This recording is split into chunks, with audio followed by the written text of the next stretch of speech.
की है गे छौड़ी आगे से डलता हिरनमा। मां प्रतिमा रिकॉर्डिंग स्टूडियो शेखपुरा। पीछे से चौहानवा गे छौड़ी। मिक्स बाय शैलेंद्र बाबू। छौड़ी डीजे कंचन राज मुजफ्फरपुर। चौहानवा गे छौड़ी। छौड़ी आगे होली के दिनमा सुन रखी है बच्चा के मसीनमा। रखी है बच्चा के मसीनमा।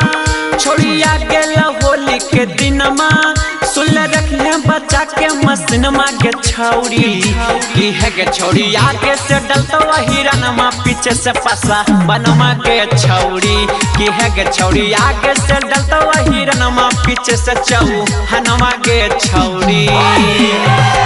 नान्हे सामान तो हर कार है बड़ी तांगे दे बरू पूचुर पूचुर ए दे बरू पूचुर पूचुर फेंके पिचकारी तो हर रंग दे बरू पूचुर पूचुर फेंके पिचकारी तो हर रंग। महतो जी मौसम बनैले होगे चौधरी जी चौकी बिछैले होगे लाला जी लाल रंग लैले होगे ठाकुर जी धोती उठैले होगे ठाकुर जी धोती उठैले होगे।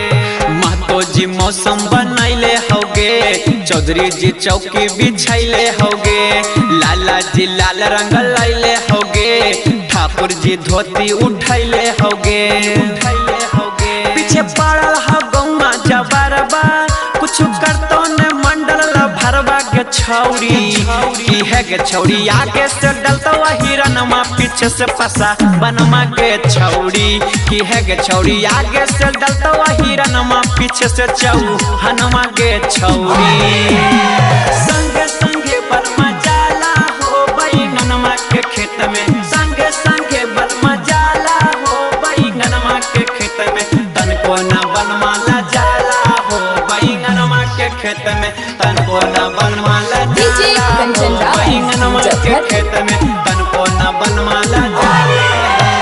मांझी जी मन भर लगा लेतोगे मोची जी कमर मुचका देतोगे साउजी भी सपना पूरा लेतोगे शर्मा जी सब कुछ लुटा देतोगे शर्मा जी सब कुछ लुटा देतोगे।